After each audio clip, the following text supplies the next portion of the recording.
Alors bonjour et bienvenue dans le studio de la magie des étampes. Aujourd'hui, je vous montre une shaker card, donc une carte à secouer qui se fait rapidement et on part d'un sac cello en fait. On en a pratiquement tout à la maison. Ici, là, ça bouge pas beaucoup parce que, ben, ça bouge un petit peu, là, mais il faut secouer fort, là. J'ai pris des gros embellissements quand même à mettre dedans. Là. Je vais vous en proposer des plus petits. Il y a plusieurs petits trucs que je veux vous montrer avec cette carte-là. Ici, vous voyez, j'ai perforé mon trou et je le garde pour décorer mon enveloppe et écrire à Dominique de Marika, par exemple. OK? En partant, ce que je veux vous montrer, c'est que moi, j'ai fait une carte habituelle. On reconnaît même un design qu'on voit très, très souvent et que même moi, j'utilise beaucoup. On pourrait venir étamper un vœu, venir le coller ici. Vous voyez, c'est une carte de base. Je l'ai montée d'avance pour sauver un petit peu de temps. Ce que je vais faire, je vais venir perforer mon trou. Et puis, quand tout ça va être fini, je vais venir recoller pour cacher à l'intérieur. Mais ce que vous pourriez faire, j'ai fait ça souvent et là, j'y ai comme pas pensé, ce serait quand vous prenez votre feuille de papier complète, vous venez faire votre pli à 4/4, votre pli à 5,5 et vous enlevez seulement la portion d'en haut ici. Ce qui veut dire que quand ça va être perforé, vous aurez juste à replier vers l'intérieur. Mais pourquoi j'ai pas fait ça, c'est que souvent quand on replie vers l'intérieur, il faut aller quand même faire des petits ajustements. Par rapport à l'épaisseur qu'on a en dedans, mais ça peut aller très très bien. Donc, c'est un autre petit truc que je veux vous donner. Ici, gaufré en blanc et en cerise carmin sur mon papier design. Alors, c'est la belle pile de papier design de Noël de Stampin' Up. Elle est très très jolie et je voulais pas m'empêcher de venir mettre des souhaits, même si le papier est imprimé. Donc, ce qu'on va faire tout de suite, on va aller perforer. Là, j'ai pas sorti mon paquet de framelits, mais il me semble bien que c'est de tableau noir. Vous allez la voir dans les notes. Donc, la plateforme magnétique, un tapis de coupe. On va venir disposer. Ça va bien parce que ça colle en plein à la bonne place en plus. OK, on le dispose comme on veut et on va aller passer ça à travers toutes les... Dans le fond, c'est deux épaisseurs, le papier cartonné ainsi que le papier design. Je le passe 2 fois au cas où. Et là, j'ai ma décoration d'enveloppe. On ne jette pas ça. Et j'ai mon ouverture rapide pour aller faire ma shaker card. Soyez très attentifs en faisant ça parce que quand on a un papier qui est ligné, c'est comme... il faut vraiment y aller en ligne droite.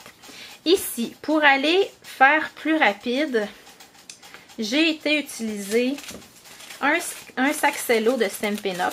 Donc, j'ai vérifié, c'était les 3x5, on n'en vend plus, mais il y en a des plus grands. Vous pouvez les couper puis en avoir pour plusieurs cartes. Donc, on fait simplement les remplir. J'ai mis des séquins d'hiver, les séquins ici en couleur, qui, dans le fond, tirent un peu, c'est Copacabana, mais... ça tire un peu sur le vert, ça fait joli. Et ça, c'est des petites billes qu'on vendait, j'allais dire autrefois, parce que c'est quand j'ai commencé comme démonstratrice. Oui, il y a un petit peu de rose, mais ça ne me dérangeait pas parce qu'avec le rouge, ça va faire beau. Donc, on s'arrange pour avoir des petites pièces qui bougent pour que on puisse secouer. Contrairement ici, où j'avais pratiquement juste des grosses pièces. Elles sont toutes prises dans le fond, là. Et c'est ça, ça bouge moins bien, en fait. Donc, le principe va être le suivant. On va aller fixer ça au dos de la carte. Moi, je vais prendre des points de colle ou du snail. Ça pourrait très bien aller.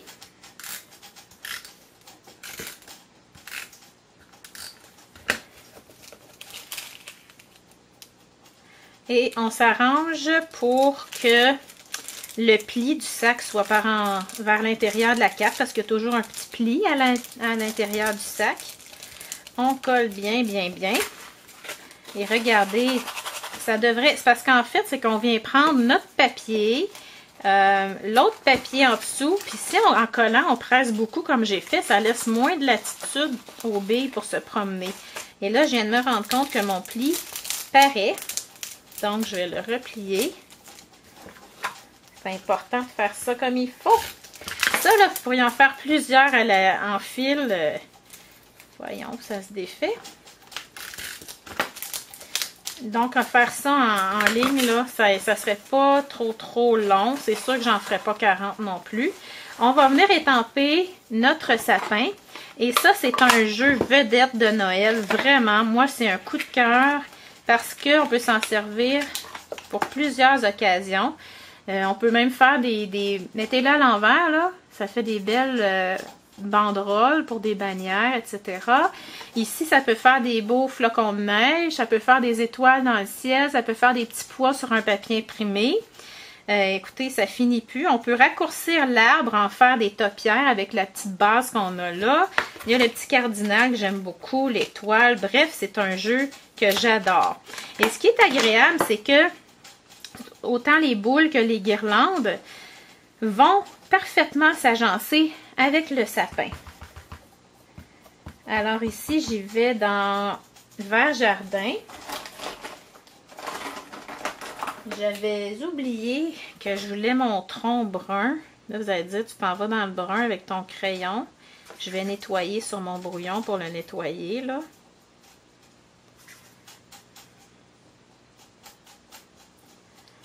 Et j'ai pris un carton un petit peu plus grand que nécessaire pour pouvoir m'ajuster quand je vais le coller derrière. Là, il est très foncé parce que mon tampon vient d'être réancré. Mais c'est pas grave parce que notre petite guirlande, on va aller la gaufrer. Donc, on fait sécher notre encre, on vient passer l'embossing body, surtout si on vient juste d'étamper comme je viens de faire. C'est un must. Encre Versamark pour le gaufrage. Et voyez-vous comment ça va parfaitement par-dessus? On retire. Je vais aller saupoudrer. Ça, c'est la belle poudre à gaufrer cerise carmin. J'ai fait mon petit, cardinal sur le haut de la carte avec ça. Il est tellement beau. Donc, on prend le pistolet chauffant maintenant et on chauffe.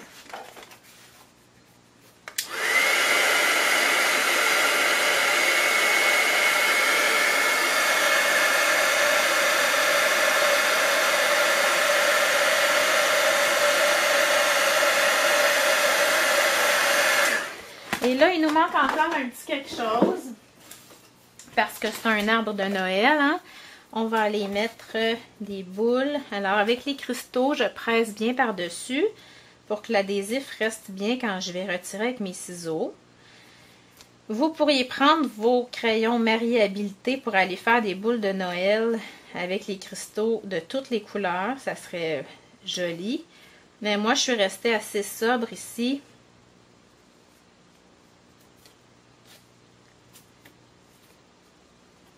Voilà. Donc, c'est la belle petite touche.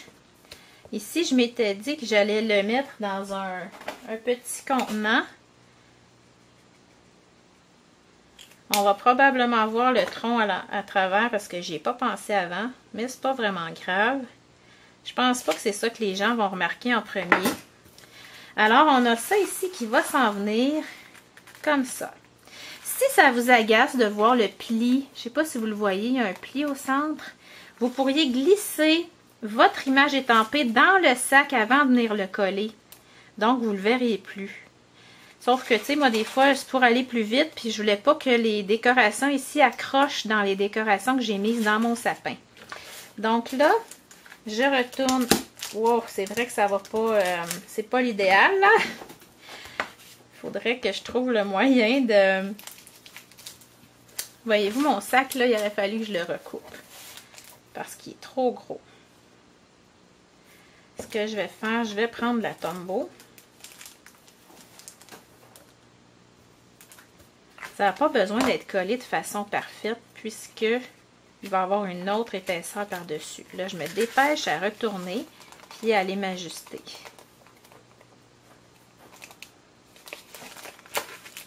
Moi, je laisserai même ça comme ça. Et je viendrai appliquer mon snail tout le tour de ma carte. Je voulais vous approcher pour voir mieux, puis je suis en train de vous cacher. Donc là, si on veut, on peut replier notre sac qui était trop gros, là, trop long tantôt.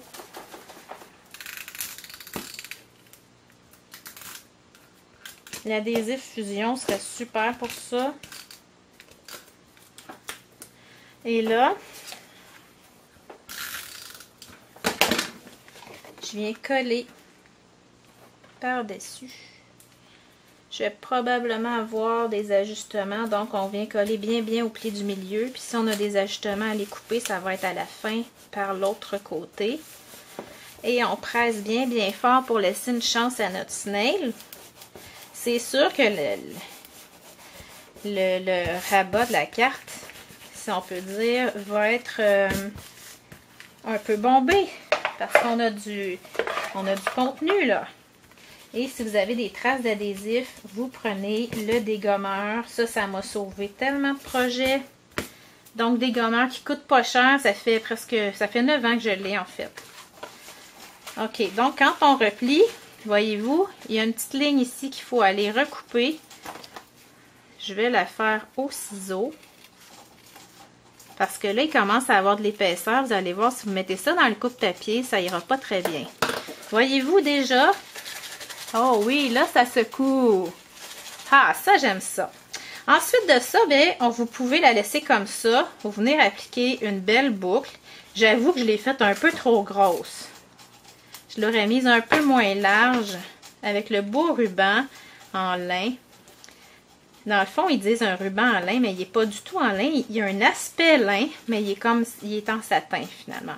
Ici, sur mon autre carte, j'avais répété des petits, parce que j'avais une bande rouge, donc ça sortait plus, des petits cristaux. Mais là, j'ai pas besoin d'en mettre dessus. Donc, elle bouge vraiment, elle fait du bruit. C'est ce qu'on aime comme carte. On vient décorer notre enveloppe. Et le tour est joué. Alors, c'était ma petite carte à secouer rapide. Bonne journée!